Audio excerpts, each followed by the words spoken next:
Ֆրինյուզի եթերում լուրերից դուրս հերթական քննարկումներ սկսվում, այսօր տաղավարում հյուրընկալվել է քաղաքացիական պայմանագիր կուսակցության վարչության եւ ազգային ժողովի խմբակցության անդամ Հասմիկ Հակոբյանը։ Բարև ձեզ, Տիկին Հակոբյան։ Տիկին Հակոբյան, ես ուզում եմ հաղորդումը սկսենք միանգամից մի թեմայից, որը որ շատ սպասված էր, որը որ շատ նեգատիվի էր արժանացել նաեւ հասարակության տարբեր շրջանակներում, ընդհանուր մինչև սուտա, դա չի լինելու եւ այլն, Եվրամիության վիզաների ազատականացման գործողությունների ճանապարհային քարտեզը արդեն Հայաստանին է հանձնված։ Գործողությունների պլանը։ Պլանը, այո։ Դե նաեւ դա ինչ որ առումով ճանապարհային քարտեզել է։ Այո։ Դա արդեն գործնական փուլ մտնելու process է։ Հա, գործնական փուլ ենք մտնում, այսինքն պետք է արդեն այդ ցանկով Հայաստանը կատարի իր տնային աշխատանք, որ ասում ենք ունենք տնային աշխատանք, ունենք, հիմա մեր տնային աշխատանքը կատարելու գործընթացում ենք, գիտեք, որ հունվարից պետք է որ ներդրվի համընդհանուր առողջության ապահովության այդ փաթեթը, ծրագիրը եւ այսինքն եւ բազմաթիվ այլ գործողություններ կան, որոնք օրենսդրական փոփոխության կարիք ունեն, լավարկման կարիք ունեն, մենք այդ ընթացքով պետք է գնանք եւ երբ որ ամբողջությամբ պատրաստ լինենք, իսկ դա կախված է մեզանից, ինչքան արագ կանենք, ինչքան արագ կարձագանքենք, մենք արդեն կգա այն պահը, երբ որ դու պետք է արդեն դիմես վերջ ստանալու համար, օրինակ վիզաների ազատականացման համար եւ այլն։ Չէ՞ որ սա նաեւ մի հատվածն է Եվրամիությանը անդամակցելու այդ մեծ հսկա փաթեթի կարելի է ինչ-որ առումով նաև տեսականորեն ասել։ Տեսականորեն այո, բայց կարող է լինել առանձին, այսինքն վիզաների ազատականացնել, բայց դու Եվրամիության անդամ չլինես կամ հակառակը։ Մաքսային բարեփոխումներ կարող են լինել ապրանքների արտահանման, եվրոպական չափանիշներին համապատասխանության։ Եվ ես ուզում եմ մի բան ասել, վերջն արդյունքում երբ կլինի Եվրամիության անդամության հաստատումը, կլինի թե չի լինի, այդ երևույթը մի կողմ դրած, երբ որ մենք ինչ ենք ասում այդ չափանիշները, չէ՞, այդ եվրոպական չափանիշները դրանք լավագույն չափանիշներն են աշխարհում։ Եվ մենք ուզում ենք մեր չափանիշները, դրանք կլինեն ենթակառուցվածքներ, ծառայությունների մատուցում, ինչ կլինի, հա, մեր չափանիշները որակա ապրանքների, բերել հասնել այդ լավագույն չափանիշների եւ վերջն արդյունքում դա երբ կլինի չի լինի, մենք արդեն որպես երկիր մեր քաղաքացուն ավելի լավ ծառայություններ, ավելի լավ ենթակառուցվածքներ, ավելի լավ երկիր ի վերջո տրամադրում ենք վերջն արդյունքում։ Անկախ նրանից, երբ կլինի, չի լինի եւ այլն, իհարկե մենք ձգտում ենք լինելուն եւ մենք դա հայտարարել ենք, գիտեք որ նախագիծն է ընդունվել օրենսդրական, բայց ուզում եմ ասել, որ այս քայլ անգամ առաջ գնալուց քաղաքացին ինքն իր վրա է զգալու, եթե դեռ չի զգում որոշ դեպքերում, վստահ եմ որ զգում է, իր վրա է զգալու այդ լավարկումը, որովհետեւ եվրոպական չափանիշները դրանք լավագույն չափանիշներ են, դա մեր մարդիկ ձգտում են այդ լավագույն չափանիշներին։ Տեսեք, ես մի փոքր համաձայն չեմ կլինի կամ չի լինի եզրույթի հետ, որովհետև որքան ես շփվում եմ մարդկանց հետ, իսկ ես շփվում եմ շատ, սկսած փողոցում զբոսնելուց կամ քայլելուց, մարդիկ մոտենում են, վստահ եմ նաև ձեզ են մոտենում, ի վերջո հանրաճանաչությունը դա ենթադրում է նաև, ոնց որ ասած, այդ սեփական տարածք գրեթե չունենալ։ Հա, չես կարող, եթե մարդը մոտենում է, հարցնում է, չպա։ Եվ ես զգում եմ, որ մարդկանց մոտ շատ մեծ է եվրոպական ինտեգրման թեմա։ Որովհետև մարդիկ այսօր այդ փակ պարիսպների մեջ չեն ապրում։ Բոլորը, գրեթե բոլորը, հա, հնարավորության դեպքում եվրոպական 1-2 երկիր գնում են, ունեն բարեկամներ, որոնք ապրում են Եվրոպայում եւ առնչվել են այդ լավի հետ, էլի, այս այն թվերը չի վատ, երբ որ դժվար էր մի երկիր գնալ, վիզա ստանալ, եվրոպաշտոնյաների այցելությունները Հայաստան, գրեթե ամեն օր։ Այո, եւ հետեւաբար մարդիկ, քանի որ գիտեն, որ լավագույնը այդ չափանիշներն են եւ ուզում են, հա, օրինակ նույն ժողովրդավարության մակարդակ ամեն ինչը, ուզում են այդ չափանիշներով ապրել, բնականաբար չի կարող մարդ գտնել, ասի ոչ, մենք պետք է հետ գնանք, օրինակ, չգիտեմ, 16 թվականի Հայաստան, կամ կեցե գուբերնիան, հա, գուբերնիա դառնալու իհարկե կան մարդիկ ու այդ կարծիքներն են, բայց նրանք շատ փոքրամասնություն են, բայց կան մարդիկ, որոնք այդ կարծիքներն են, դուք տեսաք, որ անգամ հոգևորական կար, չէ, Մայրաթորից, որ ասում էր, բանը, ժողովրդավարությունը վատ բան է, բան, այսինքն կան մարդիկ, որ ունեն նման տեսակետներ, բայց դա բան չէ, տարածված եւ պոպուլյար տեսակետներ չեն, դրանք մեծամասնությունը լավին է ձգտում։ Շատ լավ, Փաշինյանի ելույթը Օրբելի վերլուծական հետազոտական կենտրոնում, այնտեղ բազմաթիվ մեսիջներ կային, մեսիջ չէ, բացահայտ հայտարարություններ, այսպես կարելի ասել, որոնցից մեկը շատ ինձ հետաքրքրեց, որտեղ դա շատ էր շահարկվում, որ հեսա կտեսնեք, հեսա կբացեն թրիփը, հեսա ռուսները կգան երկաթուղին կսարքեն, էդ էլ կլինի ռուսների ձեռը եւ այլն եւ ինչ ստացվեց։ Վարչապետը հայտարարեց, որ երկաթուղին կառուցելու են ամերիկյան մասնագետները։ Ինչա դա նշանակում։ Որ մի քիչ հետ գնանք, ոչ ոք չէր հավատում, որ խաղաղության խաչմերուկ նախագիծը կարող է կյանքի կոչվել եւ ձեզ ասեմ բազմաթիվ այսպես ծաղրանքի անգամ հասնող մեկնաբանություններ դուք կարող եք հիմա էլ գտնել նույն խորհրդարանի ամբիոնից ընդդիմության բանարած բրոշյուրը թափահարելով ոչ ոք լուրջ չի ընդունում, հա, այդ նույն հանրապետականները, դաշնակցականները բոլորը այդ ծաղրանքով էին վերաբերում մեր տարածաշրջանին առաջարկած նախագծին։ Եվ երբ Միացյալ Նահանգների կողմից արդեն ունեցանք նաև ստորագրված փաստաթղթեր այդ խաչմերուկի հետ կապված անվանումը TRIP, այս դեպքում արդեն բոլորը տենց էլի վատատեսորեն ասում էին դա չի լինի, դժվար դա լինի, չգիտեմ, երբ լինի, այս վերջերս էլ մի քանի օր առաջ էլի դաշնակցական պատգամավոր ասում են ես կտեսնեմ դա արդյոք, դա ես իմ երբ կլինի, ես կտեսնեմ արդյոք, բա ինչի չկա։ Այսինքն անընդհատ ինչ որ տենց ծաղրանքի մի հատ նոտա են գտնում, բայց անընդհատ անգամ մեզ համար իրադարձություններն ավելի արագ են ընթանում։ Օրինակ, ես լինելով լավատես, նույն ապաշրջափակման հետ կապված եւ ամենավատ օրերին անգամ ես էլի լավատես էի, որ ստացվելու է, որովհետեւ չես կարող ամեն ջանք դնել, այդքան ուրեմն այդ ուղղությամբ, հա, վարչապետը, հատկապես վարչապետի գլխավորությամբ ջանք դնես ու դա չստացվի։ Մանավանդ երբ որ քո նպատակները ազնիվ են եւ արդար են, եւ ես անգամ, հա, որ լավատես էի, ես ինքս չէի կարող պատկերացնել, որ այսքան շուտ այդ ապաշրջափակումը հողի վրա տեղի կունենա։ Օրերը, գիտեք, որ 3 երեկոյան Ադրբեջանով Հայաստան հասավ ղազախական ցորենը եւ հիմա էլ ճանապարհին ռուսական ցորենը, չէ, ռուսականը եկավ, ղազախականը ճանապարհին է։ Թե հակառակը, բայց դա էականն է, այո։ Հիմա նորից հայտ կա էլի այդ ճանապարհը իբրև տարանցիկ ճանապարհ օգտագործելու եւ սա ինչ է, եթե ոչ ապաշրջափակում, սա ուղիղ օգոստոսի 8-ին Վաշինգտոնում համաձայնությունների հողի վրա իմպլեմենտացիան է։ Բա դա դավաճանություն չի։ Դե շատերը կարող են այդպես կոչել։ Չէ, ներկայացնում են, ասում են դավաճանություն է, ես գիտեք։ Այո, ապաշրջափակումը դավաճանություն է, եկեք պարիսպներ կառուցենք եւ ապրենք մեկուսացված։ Հիշում եմ տարիներ, տասնյակ տարիներ առաջ, երբ որ Հայաստանում մնացել էր 1 թե 2 օրվա ալյուրի պաշար, այդ ժամանակվա Հայաստանի վարչապետը, եթե չեմ սխալվում, Խոսրով Արությունյանն էր, նամակով, խնդրանքով դիմեց Թուրքիային, եւ Թուրքիան փակ սահմանը բացեց եւ ցորեն ուղարկեց, ալյուր ուղարկեց Հայաստան։ Որովհետեւ առհասարակ ցորենը ռազմավարական նշանակության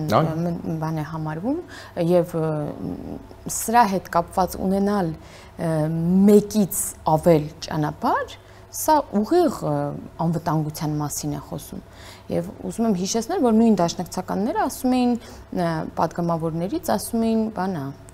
մենք կախվածության մեջ ենք ընկնելու Ադրբեջանից։ Ադրբեջանը օկուպացնելու է, ինչու հիմար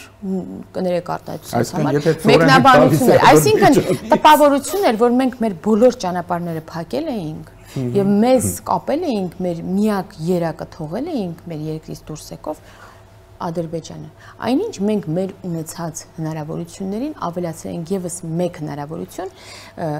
մենք ասելով այս դեպքում Ադրբեջանն էր հայտարարել եւ բացել իր երկիրը իբրև տարանցիկ երկիր Հայաստանի համար։ Եվ սա շատ մեծ քայլ է դեպի խաղաղություն նաեւ։ Այս ճանապարհի օգտագործումը սա միայն տնտեսության մասին չէ, իհարկե տնտեսությունը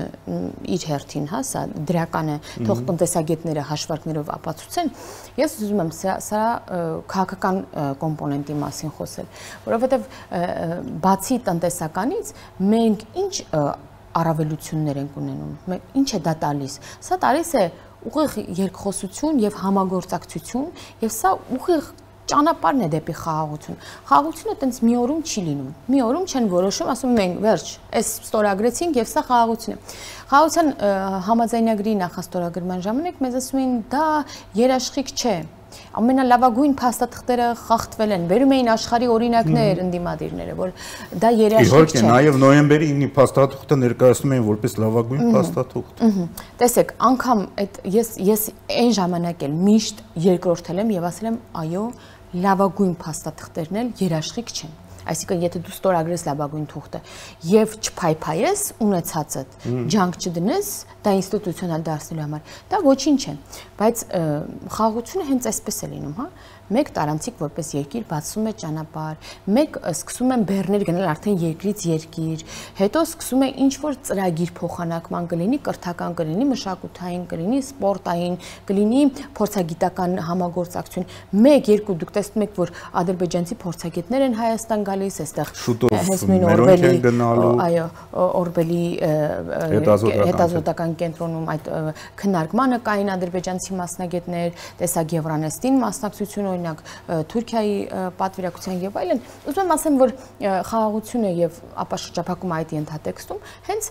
նման կերպ է լինում, փոքր քայլերով դու հավաքում ես, այդ ընթացքում էլ եթե վստահությունը ամրապնդվում է, այսինքն երկու կողմից էլ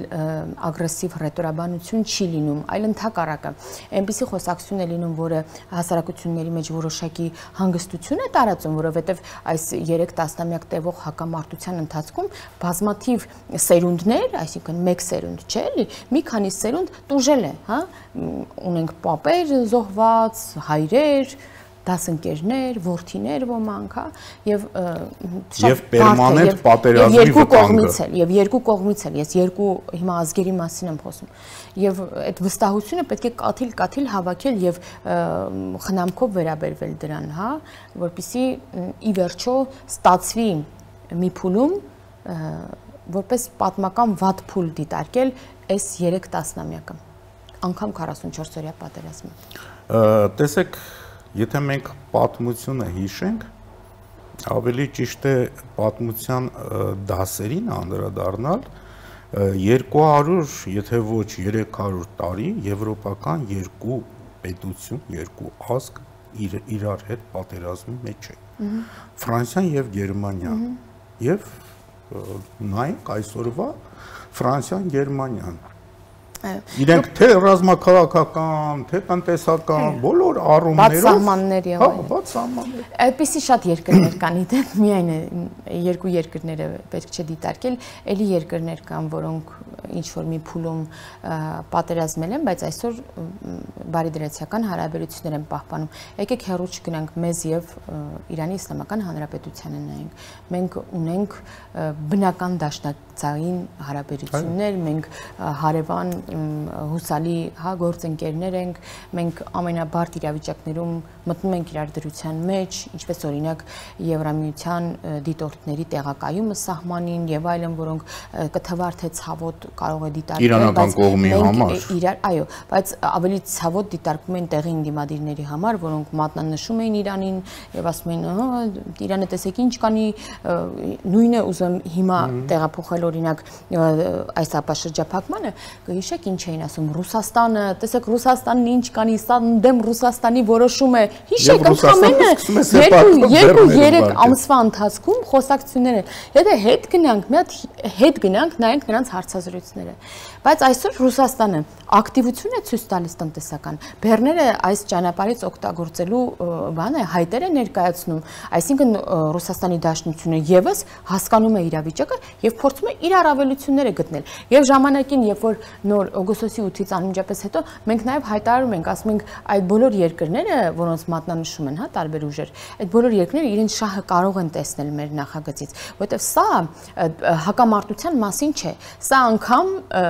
ավելի հաշտեցման մասին է եւ համագործակցության փոխշահավետության հիման վրա նախ եւ առաջ Հայաստան-Ադրբեջան, բայց նաեւ տարածաշրջանը եթե վերցնենք, այդ համագործակցության բերումով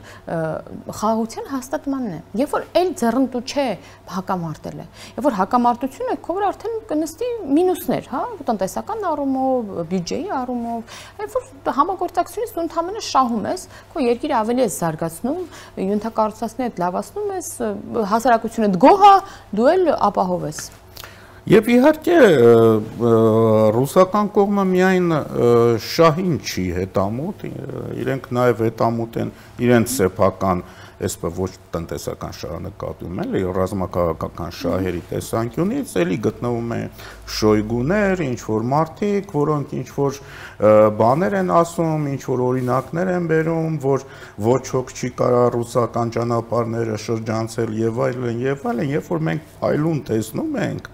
որ աշխարհը այնպես է փոխվում եւ նաեւ ճանապարհային տրամաբանությունը այնպես է փոխվում, որ ոչ ոք չի կարող վստահ ասել, որ այսօր ին երկրով են անցնելու բոլոր ճանապարհները։ Վաղը կարող է լինել այնպիսի վիճակ, որ Հայաստանի տարածքով անցնեն մի քանի ճանապարհներ, ոչ միայն թրիփը, ոչ միայն թրիփը հենց ինքը բազմաթիվ ճանապարհների մասին է, մեկ ճանապարհի մասին չէ, եւ ոչ միայն մայրուղու կամ երկաթգծի մասին է, տարբեր գազամուղեր, էլեկտրալարեր, ինտերնետ, տարբեր ենթակառուցվածքների մասին է։ Գիտեք, այս ընթացքում շատ եղել են եւ հնարավոր է նաեւ լինեն նման խոսակցություններ, որոնք պետք է ենթադրեն նույն ագրեսիվ հռետորաբանությունը եւ պատասխանը հայկական կողմից, լինի դա Ռուսաստանի Դաշնությունը թե Ադրբեջանը։ Մեզ երբեմն հատկապես այս վերջին տարիներին, երբ հատկապես աշխատում ենք խաղաղության համաձայնագրի տեքստի վրա, այս ընթացքում որքան բարդ իրավիճակներ են եղել, որքան ագրեսիվ հռետորաբանություն է եղել, որին պատասխանելը շատ գայթակղիչ է եղել, հա։ Իսկն ասել դուք ձեզ նայեք, դուք էլ սենց, մենք էլ սենց, մենք Տիգրան մեծից ենք գալիս։ Սա հեշտ է, հա,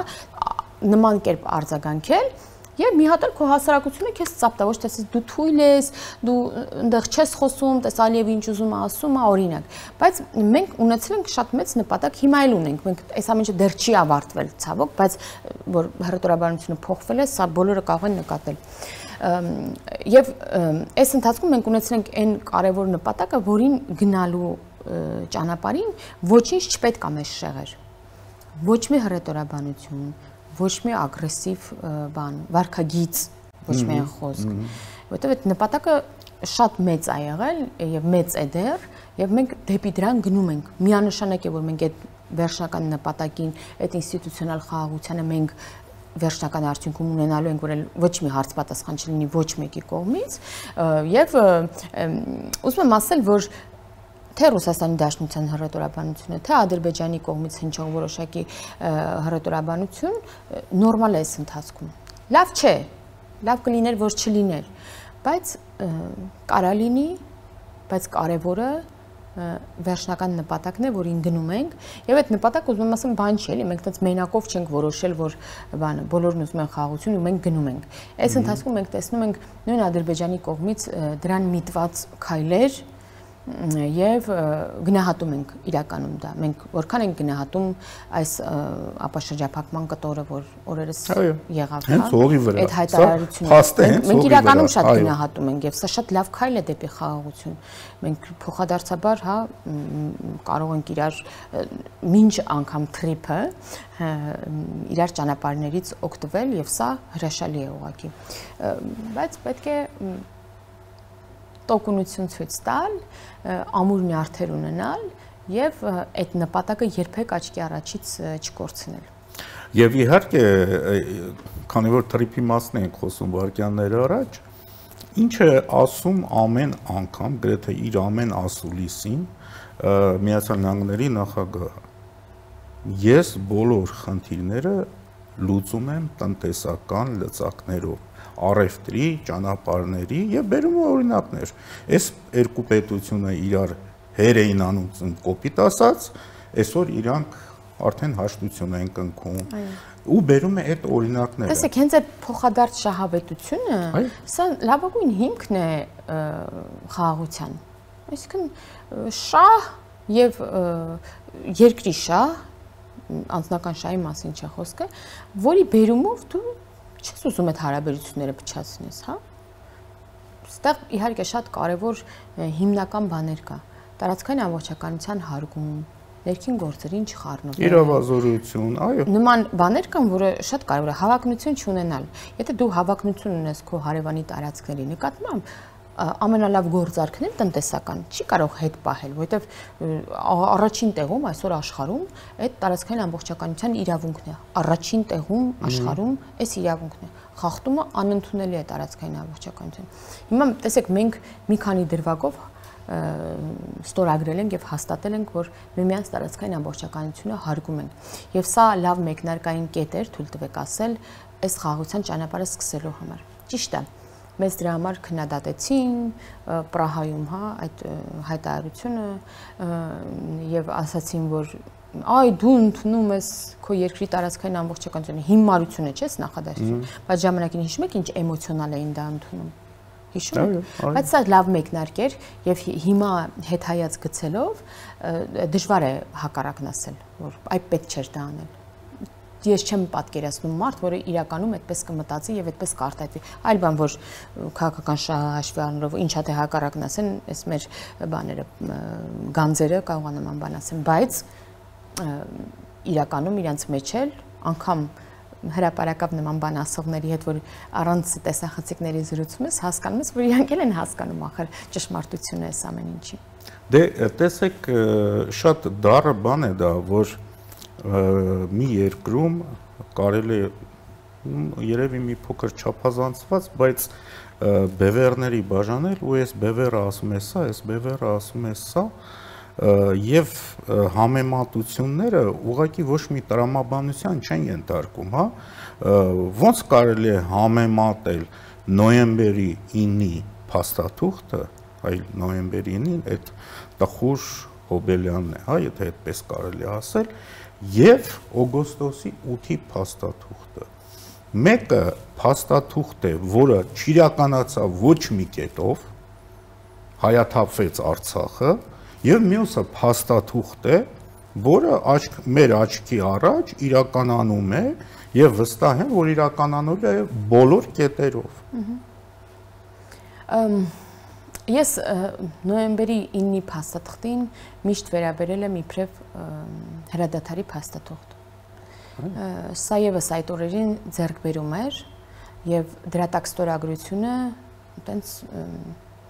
հրամայական էր։ Եվ երբեմն ասում են պետք է ավելի շուտ ստորագրվեր այդ փաստաթուղթը, պետք է մի օր առաջ ստորագրվեր, որովհետեւ ամեն օրը դա նոր կյանքեր էր էլի արժենում։ Մի կողմ դնելով հնարավոր էր դա անել, թե ոչ, դա մի կողմ դնելով նորից բանավեճ չբացեն, կարծեմ բոլոր հարցերի պատասխանները տրված է, բայց իրականում սա խաղաղության, սա հրադադարի փաստաթուղթ է։ Հրադադարն ու խաղաղությունը տարբեր բաներ են։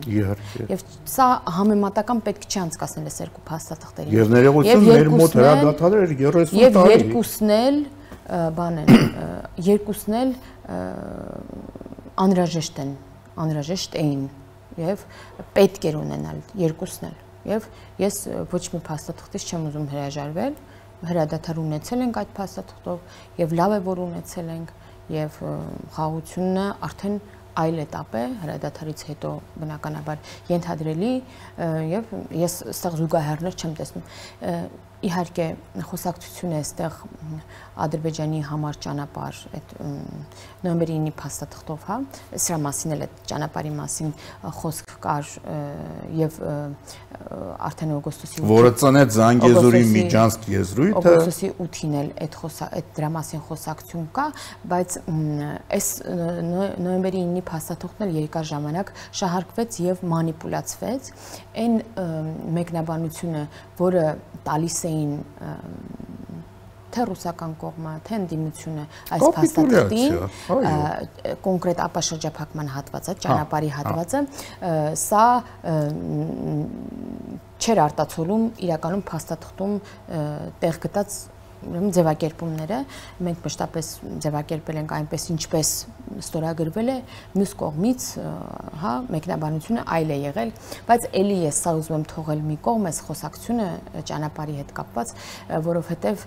մենք հիմա եկել ենք եւ համաձայնել ենք երկու սուվերեն երկիր իրար հետ համաձայնել են միմյանց հետ փոխհարաբերվելու օրինակ ապաշրջափակման մասին եւ պետք է վերջի փաստաթուղթը հիմք ընդունել եւ առաջ շարժվել, չէ՞։ Ինչպես օրինակ, չգիտեմ, նույն դելիմիտացիայի, հա, գործընթացում մենք վերջի քարտեզն ենք, չէ՞, հիմք ընդունում։ Եթե պատմական հետ գնանք փաստաթղթեր, հետ գնանք բաներ, որոշումներ, եւ մենք որքան պետք է հետ գնանք։ Հա, որքան պետք է հետ գնանք։ Դրա համար վերջին սուվերեն դու բանն ես, հիմքն ես վերցնում։ Հիմա մեր եւ Ադրբեջանի միջև ապաշրջափակման մասին, խաղաղության մասին վերջին սուվերեն ստորագրված փաստաթուղթը սա օգոստոսի 8-ին է եղել վերջինը եւ պետք չէ հետ գնալ նման մի ձևակերպում գտնել 5 տարի առաջվա փաստաթղթում ու հղում անել դրան օգոստոսի նոյեմբերի 9-ը սա հրադադարի մասին էր սա արդեն խաղաղության մասին է ապաշրջափակման մասին է ներկայի եւ ապագայի մասին է իսկ նա անցյալի եւ բան անելու դադար տալու ստոպ անելու մասին էր Եվ իհարկե